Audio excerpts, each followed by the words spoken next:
Today we are going to present from Mrs. Nadia Jainman's Stage 1, Session 4. என்னுடன் இங்கே இணைந்திருக்கிறார்கள்.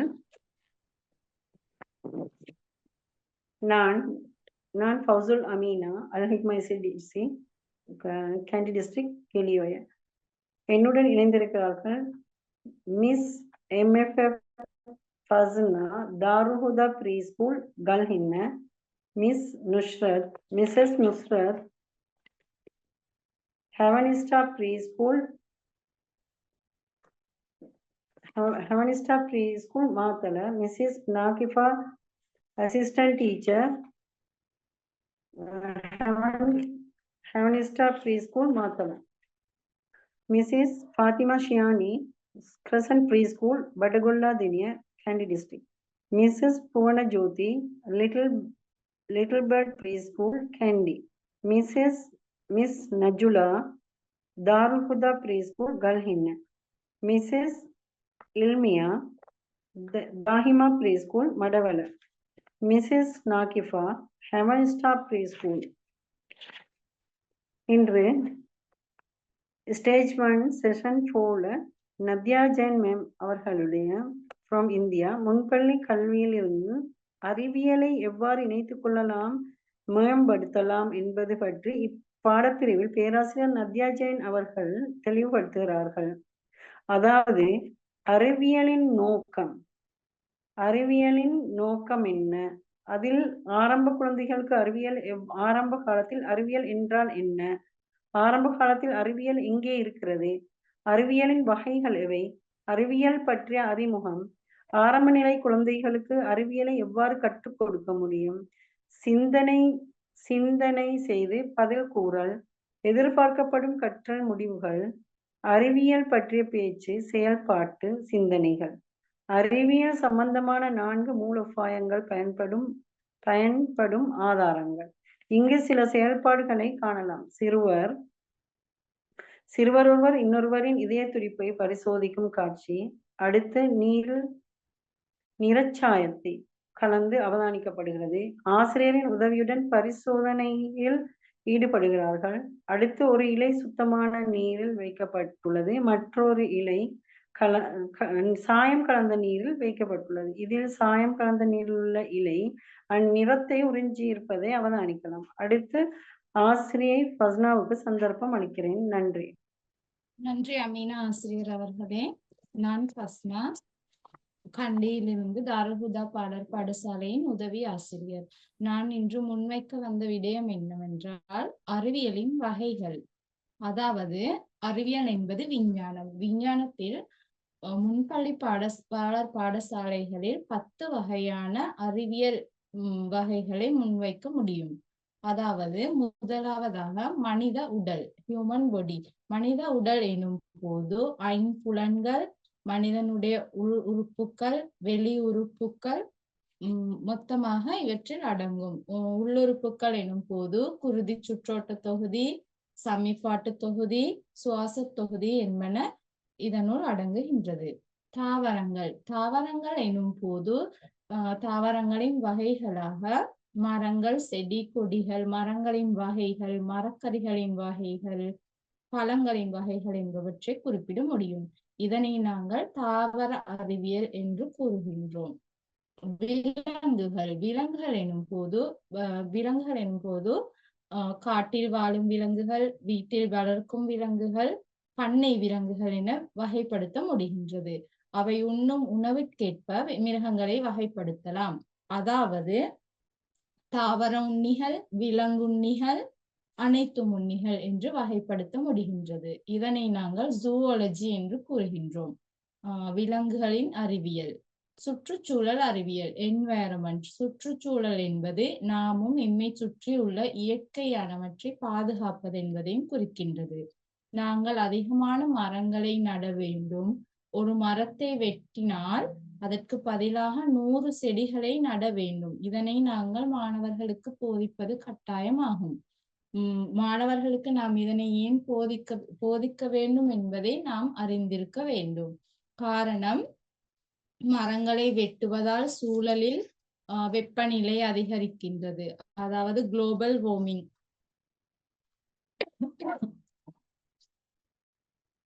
சுத்தமான காற்றை பெற்றுக்கொள்ள முடியும் அதிகமான மரங்களை நடுவதால். சூழலை சுத்தமாக வைப்பதும் எமது வீட்டை சுற்றுப்புறத்தை சுத்தமாக வைப்பதும் அவசியம் என்பதை மாணவர்களுக்கு உணர்த்த வேண்டும். நாம் பிள்ளைகளுக்கு பிளாஸ்டிக் பாவனை தடுப்பதற்கு அறிவுரைகளை வழங்க வேண்டும். ஏன் நாம் பிளாஸ்டிக்கை பாவிக்க கூடாது என்பதன் விளக்கத்தை பிள்ளைகளுக்கு கொடுக்க வேண்டும். பிளாஸ்டிக் பாவனையால் புவி சுத்தமடைவது பற்றிய விளக்கங்களை வழங்க வேண்டும். இதனை நாங்கள் சுற்றாடல் அறிவியல் என்று கூறுகின்றோம். விண்வெளி எனும் போது ஸ்பேஸ், இது நட்சத்திரங்கள், ஞாயிற்று தொகுதி, விண்வெளி, மனிதன் வாழ்வதற்கான சூழ்நிலைகள் விண்வெளியில் எவ்வாறு காணப்படுகின்றது, விண்வெளிக்கும் பூமிக்கும் இடையிலான தொடர்பு என்ன, விண்வெளியின் சூழல், ஆராய்ச்சிகளுக்காக செய்மதிகள் செல்கின்றன, இவை போன்ற விளக்கங்களை பிள்ளைகளுக்கு கொடுக்க வேண்டும். சமூக விஞ்ஞானம், அதாவது சோசியல் சயின்ஸ், சமூகம், அறிவியல், புவியியல், குடியியல் அனைத்தும் இதனுள் அடங்கும். போசாக்கு மற்றும் சுகாதாரம், நாம் என்ன உணவு உண்ண வேண்டும், எவ்வாறான கொள்ளளவில் உணவை உட்கொள்ள வேண்டும், போஷாக்கின் முக்கியத்துவம் என்ன என்பது பற்றி பிள்ளைகளுக்கு நாங்கள் ஒரு விளக்கத்தை கொடுக்க வேண்டும். நோயும் சுகமும், நோய் ஏன் ஏற்படுகின்றது, நோய் ஏற்பட்டால் ஏன் மருந்து எடுக்க வேண்டும், மருந்து எடுத்து குடித்ததும் ஏன் நோய் குணமடைகின்றது போன்ற விளக்கங்களை மாணவர்களுக்கு கொடுக்க வேண்டும். உதாரணமாக, ஒரு வலி இருக்கும் போது மருந்து குடித்தால் அந்த வலி குணமடைகின்றது, ஏன் மருந்து குடித்ததும் அந்த வலி குணமடைகின்றது என்பதன் விளக்கத்தை அளிக்க வேண்டும். இயற்கை என்பது நிறைய விடயங்களை கற்றுக் கொடுக்கின்றது. உதாரணமாக, நாம் பேசாமல் இரு காதுகளாலும் செவிமடுத்தலை மேற்கொள்ளும் போது ஆன்மீகம், மைண்ட்ஃபுல்னஸ், பிளிஸ் போன்ற இயற்கையின் மூலமாக உணர்வுகளை பெற முடியும். ஐம்பூதங்கள் எனும் போது காற்று, நீர், நெருப்பு, பூமி, வானம், இவை அனைத்தையும் குறிக்கின்றது. இது சமநிலையாக பேணப்பட வேண்டும். இதில் ஒன்று அதிகமானாலும் சமநிலையில் மாற்றங்கள் ஏற்படும்.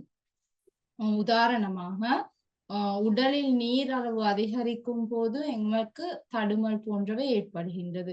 உடலில் சூடு அதிகரிக்கும் போது தலைவலி போன்ற விடயங்கள் ஏற்படுகின்றது.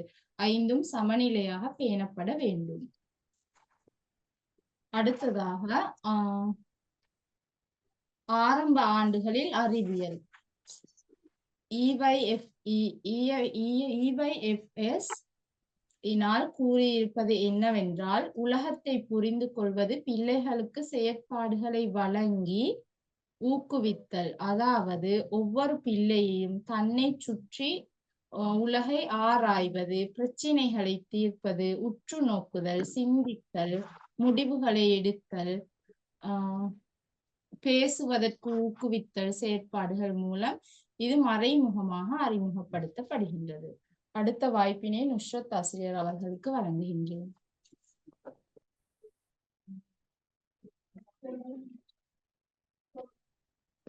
நன்றி ஃபஸ்னா ஆசிரியை அவர்களே. நான் ஃபாத்திமா நுஸ்ரத், பிரதான ஆசிரியை, 7 ஸ்டார் ப்ரீ ஸ்கூல், மடவலோல்பத்த, மாத்தளை மாவட்டம்.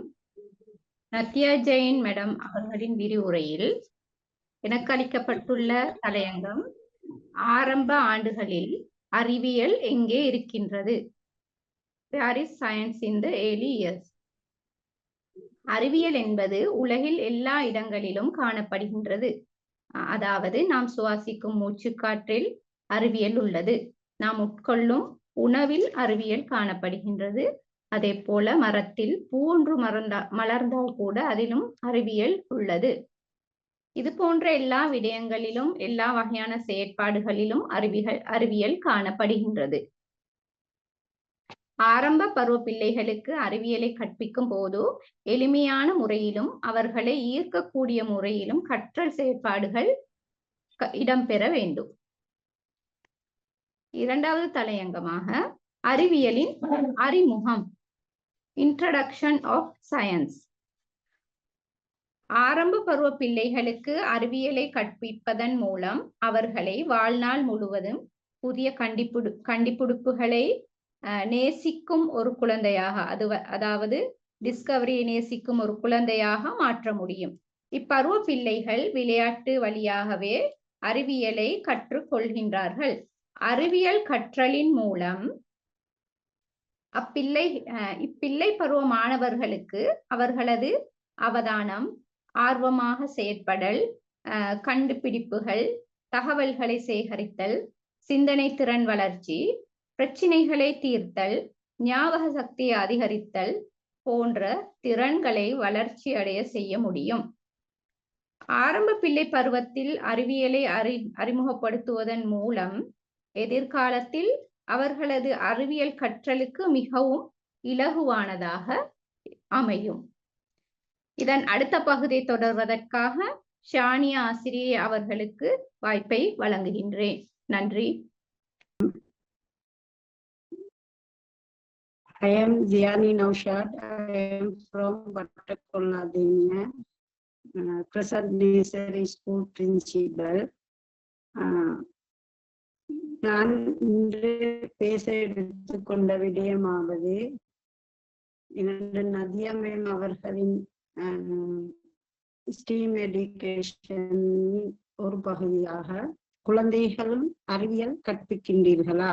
ஆம். முன்பிள்ளை பள்ளியின் அறிவியல் கற்பித்தல், ப்ரீ ஸ்கூல் சயின்ஸ் டெக்னாலஜி, விஞ்ஞானம் எப்படி 6 வயது வரை எந்த முறையில் சயின்ஸை கற்றுக் கொடுக்கலாம், பிள்ளைகளுக்கு சயின்ஸ் எவ்வாறான முறையில் உதவியாக இருக்கின்றன என்பதனை முதலாவதாக அறிவுசார் விருத்தி.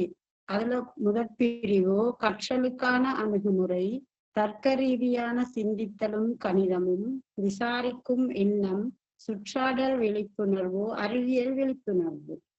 இரண்டாவது பகுதி ஆக்கச் சிந்தனையும் கற்பனையும், பிரச்சினையை தீர்த்தலும், காரணமும் விளைவும், ஒப்பிடுதல், அளத்தல், வெளிசார் தொடர்புகள், எண்கள், சூழல்சார் விழிப்புணர்வு, அறிவியல் விழிப்புணர்வு, உயிருள்ள உலகம் பற்றிய விழிப்புணர்வு, உயிரற்ற உலகம் பற்றிய விழிப்புணர்வு, சமுதாயம் பற்றிய விழிப்புணர்வு, முன்பள்ளியில் அறிவியல் கற்பித்தல், விஞ்ஞான அறிவியல் அனுபவங்கள், மின்சக்தி எரிசக்தியையும் பற்றி விளக்கம் ஒன்றை பெற்றுக் கொள்வதற்காக மின்கலம், மின்குமிழ், மின்சுற்று, காந்தம் போன்றவற்றை பாவித்து பிள்ளைகளிடத்தில் எளிய பரிசோதனைகளை செய்வதற்கு முற்பட வேண்டும். இச்செயற்பாட்டின் மூலம் உதவி செய்வதற்கு பிள்ளைகளுக்கு ஆசிரியர்கள் உதவி செய்ய வேண்டும். டிஸ்கவரி, கண்டுபிடிப்புகள்.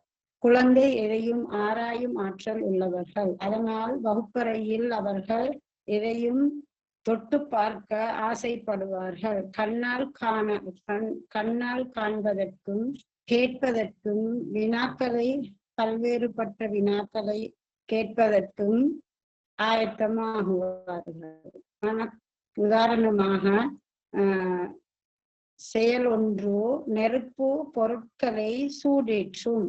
இரண்டாவது, இரு கைகளையும் தேய்க்கும் போது சூடேற்றம் தீயினால் மற்றும் பொருட்களை சூடேற்ற.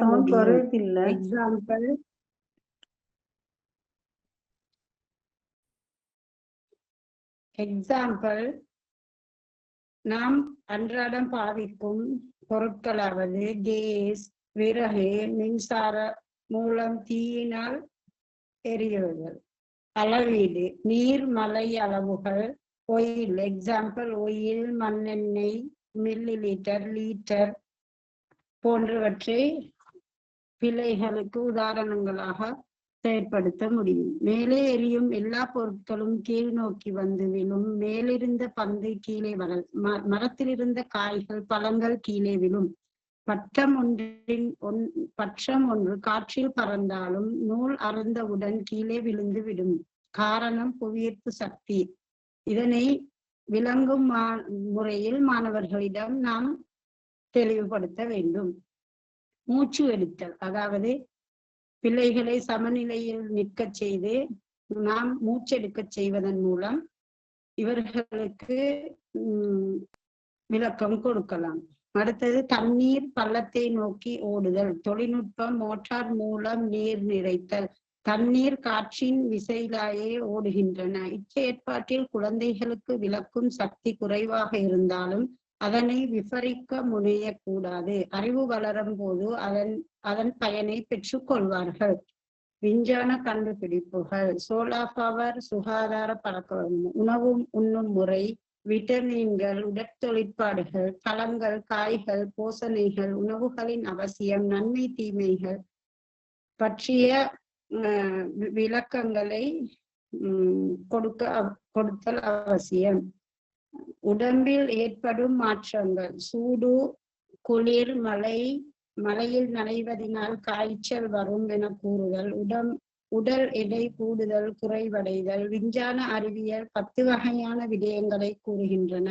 சத்திர சிகிச்சைகள், அவருடன் தொழில்நுட்பத்தின் பயன்பாடுகள், உடம்பில் இரத்த ஓட்டங்கள், மூளையின் அமைவு, இவைகளை தொழில்நுட்பம் மூலம் விளக்கம் அளித்தல் வேண்டும். இயற்கை திறன். மிருகங்கள், பறவைகள், பூக்கள், மரங்கள், கடல்கள், பஞ்சபூதங்கள், ஆகாயம், பூமி, காற்று, சூரியன், சந்திரன், நட்சத்திரம், இரவு வானம், பகல் வானம், மிருகங்கள் என்பதன் பயன்கள், வீட்டில் காடுகளில் உயிர் வாழும் உயிரினங்கள் பற்றியும், வண்ணாத்தி பூச்சியின் வாழ்க்கை வட்டம், உதாரணமாக கோழி முட்டை, குஞ்சு போன்ற விடயங்களை பிள்ளைகளுக்கு இலகுவான முறையில் அறிமுகப்படுத்த வேண்டும். காடுகள் வளர்த்தல், அதன் நன்மைகள். காடுகள் அழிப்பதனால் தீமையான ஆபத்துக்கள், வறட்சி, நீர் பற்றாக்குறை என்பன ஏற்படும் என்பதை மாணவர்களிடம் அழகான முறையில் நாம் விளக்கப்படுத்த வேண்டும். அறிவியல். சுவைத்தல், ரசித்தல், மனத்தல், பிரச்சினைகளுக்கு தீர்வுகள், கண்டுபிடிப்புகள், தகவல்களை தேடுதல். எல்லா வகையான தேர்ச்சிகளிலும் நிறங்கள் ஒரு முக்கிய இடம் பெறுகின்றன. கதைகள் ஊடாக இலையுதிர் காலம் போன்ற கதைகள், நதியாமேம் அவர்கள் விளக்கிய கதைகள் போன்ற கதைகளை நாம் பிள்ளைகளிடத்தில் அழகான முறையில் சொல்லிக் கொடுக்க வேண்டும். அடுத்தது உதாரணமாக நீரில் கல் போடுதல், சுவைகள் சம்பந்தமான வினாக்கள், உவர்ப்பு, இனிப்பு, கசப்பு, புளிப்பு, உரைப்பு போன்றவற்றை பொருட்கள் மூலம் பிள்ளைகளிடம் நாங்கள் செயற்பாட்டினூடாக விளங்கப்படுத்த வேண்டும். இதனூடாக குழந்தைகளின் அறிவியல் விஞ்ஞானம் கற்பித்தல் முறையாகும். தேங்க்யூ. பாடத்தை வடிவமைத்தல் என்ற பாடத்தை நான் இங்கு செயல்பட விரும்புகிறேன். அதாவது பாடத்தை வடிவமைத்தல் என்பதை பார்ப்போம். அதாவது பாடத்தின் நோக்கமாக அறிவியல் சம்மதமாக பணித்தாள்களை செய்யலாம். அதாவது பாடத்தின் உள்ளடக்கமாக பாடத்தின் மூலம் மாணவர்கள் என்ன தெரிந்து கொள்ள வேண்டும், என்ன செய்ய வேண்டும் என்பதனை தீர்மானித்தல் முதலாவது அவசியம். அதாவது மாணவர்களுக்கு பாட உபகரணங்களை எடுத்து கற்பித்தல் பயனுள்ளதாக அமைகின்றது. அங்கே அடுத்ததாக நேரத்தை தீர்மானித்தல். நாம் ஒரு செயல்பாட்டை செய்யும் போது முதலாவதாக நேரத்தை தீர்மானித்தல் வேண்டும். அடுத்தது புரிந்து கொள்வதற்கு எளிதாக இருக்க வேண்டும். அதாவது மாணவர்கள் புரிந்து கொள்வதற்காக செயல்பாடு எளிதாக இருத்தல் வேண்டும். அடுத்ததாக பிரச்சனையை தீர்க்க உகந்ததாக இருக்க வேண்டும். மாணவர்களுக்கு சிந்திக்க கூடியவாறு இருத்தல் அவசியம். அடுத்ததாக இயற்கை நிகழ்வுகளை பணித்தாள்கள் மூலம் வரைந்து நிறம் தீட்ட கொடுக்கலாம். நிறக்கடதாசி மூலம் ஒட்டுதல் வேலைகளை செய்ய விடலாம். விளையாட்டு மூலம் கற்பிக்கலாம். அதாவது அடுத்ததாக விளையாட்டு மூலம் கற்பிக்கலாம். எவ்வாறு என்பதை பார்ப்போம். டயர் மூலம் கார், வாகனம், விளையாட்டு, ஊர்ந்து போக மாதிரி விளையாட்டுகள், இவைகளை பிள்ளைகளுக்கு அறிமுகப்படுத்தி அவர்களுடைய ஊஞ்சல் ஏறி இறங்குவது போல் செய்து காட்டலாம். இவ்வாறு பல நிகழ்வுகளை செய்யலாம். அடுத்ததாக பிள்ளைகளிடத்தில் பழங்களை வீட்டிலிருந்து எடுத்து வர சொல்லி அவர்களுக்கு பழத்தின் நிறங்கள், வடிவமைப்புகள், சுவைகள், பானங்கள், அதாவது ஃப்ரூட் சலட் என செய்து காட்டலாம். ஒரு ஒரு கிழமையில மாதத்திலே ஒரு முறை ஃப்ரூட் சலட் டே என்று அமைத்து அவர்களுக்கு இவ்வாறான பணிகளை செய்து சந்தோஷப்படுத்தலாம். அடுத்ததாக சிலர் ஏன் கண்ணாடி அணிகின்றார் என்பதை பார்ப்போம். என்ற அடுத்த லெசனாக சிலர் ஏன் கண்ணாடி அணிகின்றார்கள். கண்ணாடி நன்கு பார்ப்பதற்காகவும் பார்ப்பதற்கு பாடங்களை வாசிப்பதற்கும் பல தேடல்களை விரிவுபடுத்துவதற்கும் இங்கே கண்ணாடி உதவி புரிகின்றது. அதாவது பார்ப்பதற்கு மனக்கண்ணால் பார்ப்பதற்கும் சிறந்து கண்ணாடிகள் விளங்குகின்றது. அதாவது இயற்கையுடன் பார்வைகள் அமைகின்றது. இது தொழில்நுட்பத்துடன் சேருகின்றது. இது தொழில்நுட்பமாக உதவி புரிகின்றது. மக்களை பார்க்கின்றார்கள். சிறந்த பார்வை புலனாகின்றது.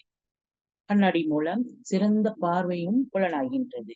அடுத்ததாக தொழில்நுட்பத்திற்கும் மின் சாதனங்களுக்கும் இடையிலான வேறுபாடுகள் என்ன என்பதை பார்க்க. குளிர்சாதன பெட்டிகள், தொலைக்காட்சிகள் மற்றும் கணனிகள் போன்ற ஒரு குறிப்பிட்ட செயல்பாட்டை செய்து மின்சாரத்தை பயன்படுத்தும் சாதனைகள் ஒன்றை பிள்ளைகளுக்கு எடுத்து வந்து மின்சாரத்தை எவ்வாறு பயன்படுகின்றது, இங்கே என்ன செய்ய வேண்டும், எவ்வாறு செய்ய வேண்டும் என்பதை அறிமுகப்படுத்தலாம். டெக்னாலஜி 2வது ஹெட்டிங்க்கு வரும். 2வது. Yes, okay.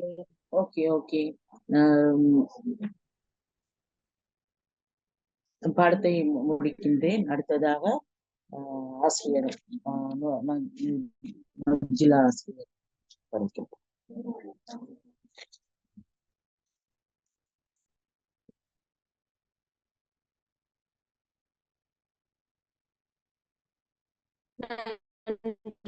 ஜோதி டீச்சர், நான் நஜோலா, கண்டி மாவட்டத்திலிருந்து தாருல் ஹுதா ப்ரே ஸ்கூல் உதவி ஆசிரியர்.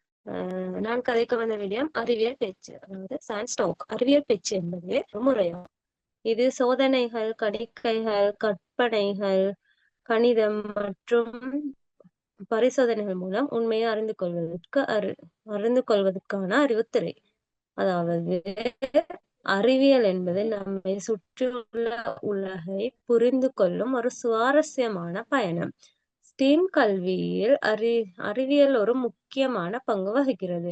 மாணவர்கள் சோதனை செய்து காரணங்களை ஆராய்ந்து தீர்வுகளை தேர்ந்தெடுக்கிறார்கள். இது அவர்களின் சிந்தனைகளை மற்றும் படைப்பாற்றல்களை வளர்க்கிறது. இதில் அறிவியல் மூலம் மாணவர்கள் இயற்கை நிகழ்வுகளை புரிந்து கொள்கிறார்கள். சோதனை செய்து பார்ப்பதன் மூலம் அறிவை பெறுகிறார்கள். ஏன், எப்படி என்பதற்கு விடை தேடுகிறார்கள். உதாரணமாக இலையுதிர் காலத்தில் ஏன் இலையுதிர்கின்றது என்று சொல்லிக் கொடுக்க முடியும். இது போன்ற செயல்கள் மூலம் அவர்கள் அறிவியல் மீது ஆர்வம் கொண்டு உணர்வு மற்றும் அனுபவத்தின் அடிப்படையில் கற்றுக்கொள்கிறார்கள். அடுத்ததா அறிவியல் பேச்சுக்கான உத்திகள். அறிவியல் பேச்சுக்கான உத்திகள் 4 பின்வருமாறு காணப்படுது. முதலாவதாக விளக்க வார்த்தைகளை மாதிரியாக்குதல். அதாவது குழந்தைகளுக்கு உரிய விளக்க வார்த்தைகளை ஆசிரியர் நேரடியாக பயன்படுத்தி காட்டுவது. இது மூலம் குழந்தைகள் அறிவியல் சார்ந்த சொற்களை பயன்படுத்த பழகிறார்கள். இரண்டாவதாக முந்தைய அறிவை செயல்படுத்துதல். இது புதிய கருத்தை அறிய முன் மாணவர்களிடத்தில் ஏற்கனவே உள்ள அறிவை தூண்டி எழுப்புவது. இது மாணவர்களின் புதிய தலைப்புடன் தொடர்பு படுத்த உதவுகிறது. உதாரணமாக, நீங்கள் கடைசியா மழையில் நனைந்தீர்களா? எப்போது நனைந்தீர்கள்? அப்போது உங்கள் உடை எப்படி இருக்கின்றது? போன்ற விடயங்களை கூற முடியும். அடுத்ததாக திறந்த கேள்விகளை கேட்பது. அதாவது ஆம், இல்லை என்ற பதிலுக்கு முடியாத விரிவான சிந்தனையை தூண்டும் கேள்விகளை கேட்பது. இது மாணவர்களோட ஆராய்ச்சி சிந்தனைகளை ஊக்குவிக்கிறது. 4வதாக குழந்தைகளுக்கு ஏற்ற வரையறைகளை பயன்படுத்துதல். இது அறிவியல் சொற்களுக்கு குழந்தைகள் புரிந்து கொள்ளக்கூடிய எளிய மற்றும் தகுந்த வரையறைகளை வழங்குதல். இது அவர்களின் அறிவியல் சொற்பொழிவை வளர்க்கிறது. அது முதலாவதாக விளக்க வார்த்தைகளை மாதிரியாக்களை நாங்கள் விளக்கும் போது, விளக்க வார்த்தைகளை மாதிரியாக்குதல் என்றால் ஒரு பொருள், நிகழ்வு, இடம் அல்லது ஒரு நபரை சிறப்பாக விளக்கும் வகையில் வார்த்தைகளை தேர்ந்தெடுத்து பயன்படுத்தும் செயலாகும். இது மாணவர்கள் தங்கள் சிந்தனைகளை விரிவுபடுத்தவும் மொழித்திறனை வளர்த்து கொள்ளவும் உதவுது. அதாவது உதாரணமாக ஒரு பூவை எடுத்து இது மென்மையானது, மனமுடையது, அழகாகவும் வண்ணமயமாகவும் காணப்படுகின்றது, அதை பார்க்கும் போது நெஞ்சம் மகிழ்ந்தது போன்ற வார்த்தைகள். இது ஒரு ஸ்டீம் கல்வியின் அணுகுமுறையிலும் முக்கியமானது. ஏனெனில் இது மொழி, கலை, அறிவியல், சிந்தனை திறன் மற்றும் பிரதி செயல்பாடுகளை ஒருங்கிணைக்கிறது. நன்றி. அடுத்ததாக இல்மியா ஆசிரியருக்கு நான் பொறுப்பளிக்கிறேன்.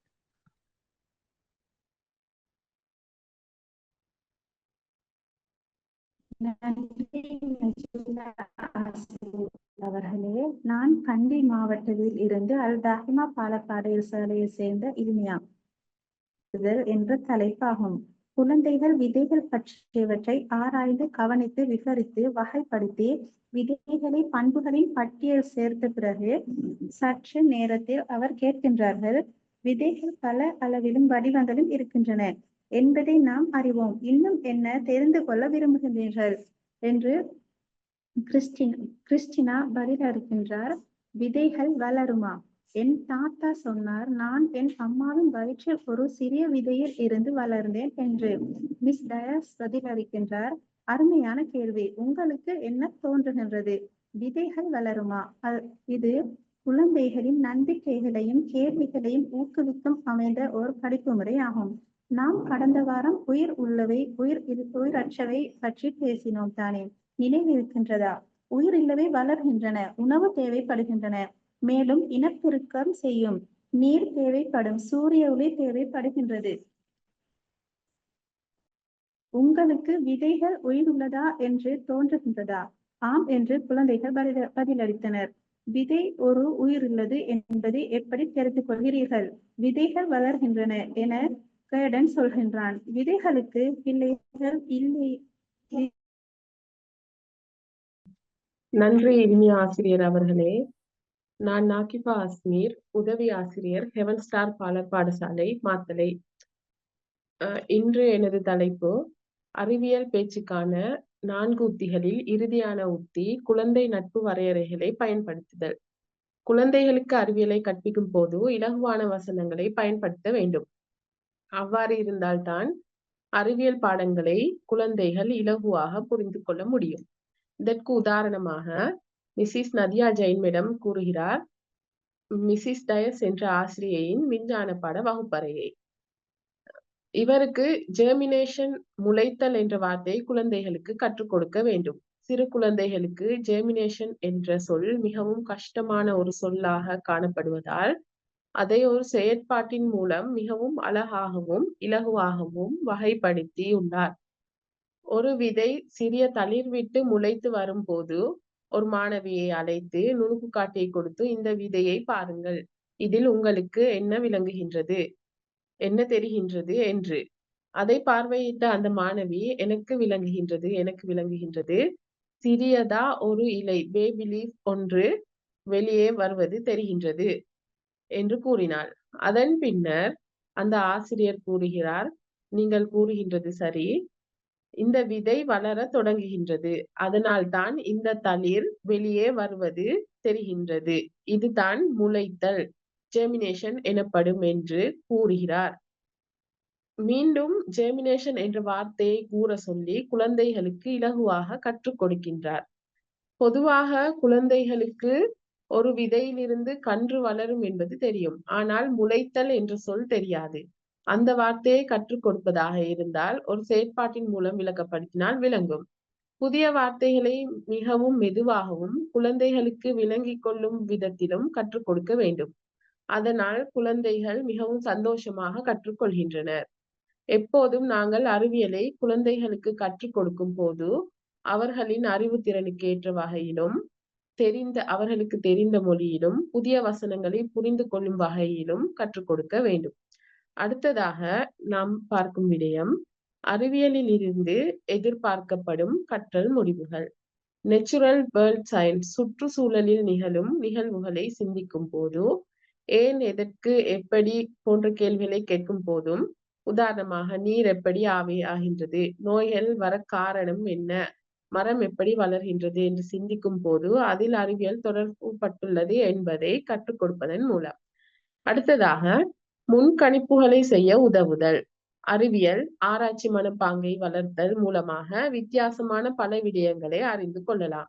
குழந்தைகள் கேள்வி கேட்பதற்கும் ஆராய்ந்து கற்பதற்கும் விருப்பமுடையவர்கள் ஏன், எதற்கு என்ற கேள்விகளை கேட்டு முன்கணிக்க முயற்சி செய்வது அறிவியல் அறிவிப்பை பற்றிய ஆர்வத்தை ஊக்குவிக்கும். அன்றாட வாழ்க்கையில் நடக்கும் நிகழ்வுகளை உணர்வதன் மூலமும் அறிவியலுக்கான நேர்மறை அணுகுமுறை உருவாகும். குழந்தைகளுக்கு எதிர்காலத்தில் அறிவியலை கற்பதற்கு இலகுவானதாக இருக்கும். அறிவியல் என்றால் கடினமான பாடம் அல்ல, இலகுவான பாடம் என ஆசையாக கற்க ஆரம்ப பள்ளியில் அறிவியல் கற்றுக் கொடுக்கப்படுவதனால் தான் அந்த ஆசை உருவாகின்றது. அதனால் தான் ஆரம்ப கல்விக்கு விஞ்ஞானம் முக்கியம் எனப்படுகின்றது. எமக்கு வாய்ப்பளித்த கமல்கொட சார் அவர்களுக்கும் மற்றும் மொழிபெயர்ப்பு செய்த அனைத்து ஆசிரியர்களுக்கும் எமது குழு சக ஆசிரியர்கள் சார்பாக நன்றிகளை தெரிவித்துக் கொள்கின்றேன்.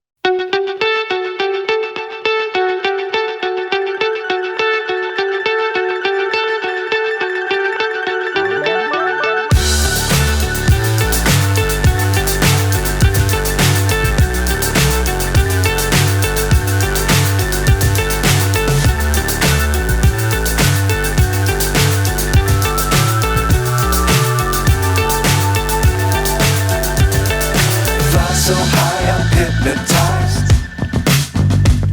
What's up is down, what's left is right. Chasing stars and holding you. I can't see the end, but we'll see it through.